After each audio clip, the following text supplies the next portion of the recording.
ಹನುಮಂತ ಯಳಸಂಗಿ ಅನ್ನೋ ಹೆಸರು ನಾವು ನೀವೆಲ್ಲ ಕೇಳಿರಲೇಬೇಕು. ನಾವು ನೀವು ಏನು ಕಲಬುರಗಿ ಜಿಲ್ಲೆಯ ಪ್ರತಿ ಹಳ್ಳಿ ಪ್ರತಿ ಗ್ರಾಮಕ್ಕೂ ಗೊತ್ತಿದೆ ಹನುಮಂತ ಯಳಸಂಗಿ ಅಂದರೆ ಯಾರು ಅಂತ. ಹನುಮಂತ ಯಳಸಂಗಿ ದಲಿತ ಸೇನೆಯ ರಾಜ್ಯಾಧ್ಯಕ್ಷರು ಕೂಡ, ಇವತ್ತಿನ ದಿನ ನ್ಯಾಯವಾದಿಗಳು ಕೂಡ. ಹನುಮಂತ ಯಳಸಂಗಿ ಇತ್ತೀಚೆಗೆ ಒಂದು ಹನಿ ಟ್ರ್ಯಾಪ್ ಅನ್ನೋ ಕೇಸಿನಲ್ಲಿ ಜೈಲಿಗೆ ಹೋಗಿರೋದು ನಮಗೂ ನಿಮಗೂ ಎಲ್ಲರಿಗೂ ಗೊತ್ತಿದೆ. ಸುಮಾರು 20 ದಿನಗಳಿಂದ ಕಲಬುರಗಿಯ ನಂದಿಕೂರ್ ಸೆಂಟ್ರಲ್ ಜೈಲಲ್ಲಿ ಕಳೆದ ಈಗ ತಾನೇ ಜೈಲಿಂದ ಹೊರಬರುತ್ತಿರುವ ಯಳಸಂಗಿಯವರ ಸ್ವಾಗತಕ್ಕೆ ನೂರಾರು ಕಾರುಗಳು ನೂರಾರು ಬೈಕುಗಳು ಜೈಲಿಂದ ಹೊರಗೆ ಕಾಯುತ್ತಾ ನಿಂತಿರೋದನ್ನು ನೋಡಿದ ಜನ ದಂಗಾಗುವಂತಾಗಿತ್ತು. 1 ಗಂಟೆ ಜೇವರ್ಗಿ ರಸ್ತೆ ಜನ ಜಂಗುಳಿಯಿಂದ ತುಂಬಿಕೊಂಡಿತ್ತು. ಜೇವರ್ಗಿಗೆ ಹೋಗುವ ರಸ್ತೆಗಳು ಜನ ಜಂಗುಳಿಯಿಂದ ತುಂಬಿಕೊಂಡಾಗ ಬೆಂಗಳೂರು ಮತ್ತು ಶಹಾಪುರ ಸುರಪುರ ಕಡೆ ಹೋಗ್ತಕ್ಕಂಥ ಜನ ಬಸ್ಸಲ್ಲಿ ನಿಂತು ನೋಡ್ತಾ ಇದ್ದರು. ಬಸ್ಸಲ್ಲಿ ನೋಡ್ತಕ್ಕಂಥ ಜನರಿಗೆ ಇದೊಂದು ಆಶ್ಚರ್ಯವೆನಿಸಿತ್ತು. ನೂರಾರು ಕಾರುಗಳು ನೂರಾರು ಬೈಕುಗಳು ನೋಡಿ ಯಾರು ಮೆರವಣಿಗೆ ಇರಬಹುದು ಅಂತ ನೋಡ್ತಾ ಇದ್ದರೆ ಅದು ಸೆಂಟ್ರಲ್ ಜೈಲಿಂದ ಹನುಮಂತ ಯಳಸಂಗಿ ಅವ್ರನ್ನ ಕರ್ಕೊಂಡು ಹೋಗೋಕ್ಕೆ ಜನ ಬಂದಿದ್ದಾರೆ ಅನ್ನೋ.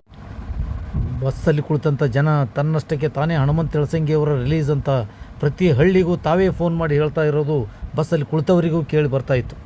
ಅದೊಂದು ಆಶ್ಚರ್ಯ. ಅಂದರೆ ಹನುಮಂತ ಯಳಸಂಗಿ ಅನ್ನೋ ವ್ಯಕ್ತಿ ಪ್ರತಿ ಹಳ್ಳಿಗೂ ಪ್ರತಿ ಜನರಿಗೂ ಗೊತ್ತಿದ್ದಾನೆ ಅನ್ನೋದು ಅಂದರೆ ಆತ ವಿದ್ಯಾರ್ಥಿ ಜೀವನದಿಂದಲೂ ಹೋರಾಟಗಾರ ಅನ್ನೋದು ಸತ್ಯ. ಆತ ವಿದ್ಯಾರ್ಥಿ ಜೀವನದಲ್ಲಿದ್ದಾಗ ಒಂದೊತ್ತಿನ ಊಟ ಸಿಗದೇ ಇದ್ದರೂ ತನ್ನ ಹೋರಾಟಕ್ಕೆ ಮಾತ್ರ ಯಾವತ್ತೂ ಹಿಂಜರಿಯುತ್ತಿರಲಿಲ್ಲ. ಭ್ರಷ್ಟರ ವಿರುದ್ಧ, ಜಾತಿವಾದಿಗಳ ವಿರುದ್ಧ, ಕೋಮುವಾದಿಗಳ ವಿರುದ್ಧ ಅವತ್ತಿನಿಂದಲೂ ಇವತ್ತಿನವರೆಗೂ ಹೋರಾಟ ಮಾಡುತ್ತಲೇ ಬಂದಿರೋದರಿಂದ ಆತ ಇವತ್ತಿಗೂ ಹೋರಾಟವನ್ನು ಮುಂದುವರಿಸುತ್ತಲೇ ಇದ್ದಾನೆ. ಅದೇ ಹೋರಾಟದಿಂದಲೇ ಇವತ್ತು ಸೆಂಟ್ರಲ್ ಜೈಲ್ ಸೇರುವಂಥ ಸ್ಥಿತಿ ಬಂದರೂ ಆತ ಹಿಂಜರಿಯಲಿಲ್ಲ, ಯಾವತ್ತೂ ಕುಗ್ಗಲಿಲ್ಲ. ಹಿಂದೆ ಇರತಕ್ಕಂಥ ಆತನ ಸಂಘಟನೆಯ ಯುವಕರನ್ನು ರೊಚ್ಚಿಗೆಬ್ಬಿಸುತ್ತಲೇ ಇದ್ದಾನೆ. ಅಂಥ ಹೋರಾಟ, ಆತನ ರೊಚ್ಚು, ಆತನ ಕಿಚ್ಚು ಯಾವತ್ತಿಗೂ ಆರೋದಿಲ್ಲ ಅನ್ನೋದು ಅಷ್ಟೇ ಸತ್ಯ. ಇವತ್ತಿನ ದಿನ ನೂರಾರು ಕಾರುಗಳು ನೂರಾರು ಬೈಕುಗಳು ಆತನಿಗಾಗಿ ಕಾಯುತ್ತಾ ನಿಂತಿರೋದನ್ನು ನೋಡಿದರೆ ಇಡೀ ಜೇವರ್ಗಿ ಮತ್ತು ಶಹಾಪುರ ಸುರಪುರ ಮತ್ತು ಗುಲ್ಬರ್ಗದ ಜನ ಆತನನ್ನೇ ದಿಟ್ಟಿಸಿ ನೋಡುವಂಥ ಬಸ್ ಇಳಿದು ನೋಡುವಂಥ ಸ್ಥಿತಿ ಅಲ್ಲಿ ಬಂದು ಒದಗಿತ್ತು.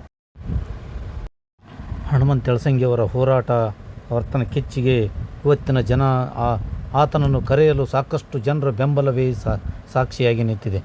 ಇತ್ತೀಚೆಗೆ ನಾವು ಹೇಳಬೇಕಾದ್ರೆ ಕೆಲವೊಂದು ಕಡೆ ಹೋರಾಟಗಳೇ ಸ್ಥಗಿತವಾಗಿದ್ದವು. ಯಾದಗಿರಿಯ ಒಂದು ಹೋರಾಟ ಇವತ್ತಿಗೂ ಯಾರೂ ಒಬ್ಬ ವ್ಯಕ್ತಿಯೂ ಒಂದು ಸ್ಟೇಟ್ಮೆಂಟ್ ಕೊಡಲಿಲ್ಲ. ಯಾವ ಸಂಘಟನೆಗಳು ಅಲ್ಲಿ ಯಾದಗಿರಿಯ ಒಬ್ಬ ಸಬ್ ಇನ್ಸ್ಪೆಕ್ಟರ್ ಸಾವು, ಆ ಸಾವಿನ ಬಗ್ಗೆ ಯಾರೂ ಚಕಾರ ಎತ್ತದೇ ಇರೋದು ಒಂದು ವಿಷಾದನೀಯ.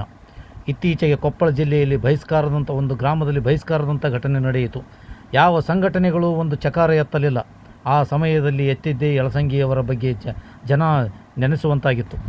ಈ ಗ್ರಾಮದಲ್ಲಿ, ಸಿಟಿಯಲ್ಲಿ, ಗುಲ್ಬರ್ಗಾದ ಒಂದು ದೊಡ್ಡ ಪಟ್ಟಣದಲ್ಲಿ ಕೂಡ ಇವತ್ತಿನ ದಿನ ಯಳಸಂಗಿ ಇದ್ದಿದ್ದರೆ ಒಂದು ಸ್ಟೇಟ್ಮೆಂಟ್ ಕೊಡ್ತಾ ಇದ್ದರು ಅನ್ನೋ ಮಾತು ಮಾತ್ರ ಕೇಳಿ ಬರ್ತಾ ಇತ್ತು. ಒಂದು ಮಾತು ನೆನಪಿಗೆ ಬರುತ್ತೆ, ಯಾವುದಾದ್ರೂ ಹಳ್ಳಿಗಳಲ್ಲಿ ತಮಗೆ ಸತ್ತರೆ ಮಣ್ಣು ಮಾಡೋಕ್ಕೂ ಸ್ಮಶಾನವಿಲ್ಲ ಅಂದರೆ ಸಾಕು. ಎಲ್ಲ ಕಡೆ ಕಮ್ಯುನಿಕೇಟ್ ಮಾಡ್ತೀವಿ.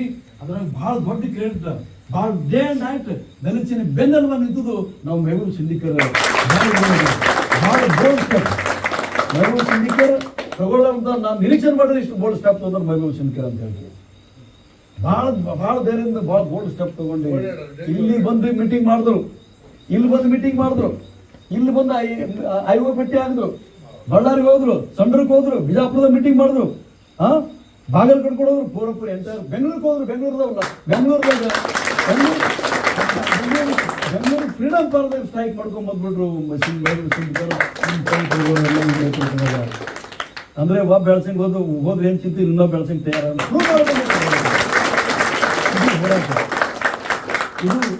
ಇದು ಹೋರಾಟಕ್ಕೆ ಒಬ್ಬ ಹೋಗ್ತದ. ಜೈಲ್ನಾಗಿರ್ಬೋದು ಅಥವಾ ಕೋಲಾಪ್ ತಗೋಬೋದು. ಇನ್ನೊಂದು ಹೇಳ್ತೀನಿ, ಜೈಲ್ನಾಗಿರ್ಬೋದು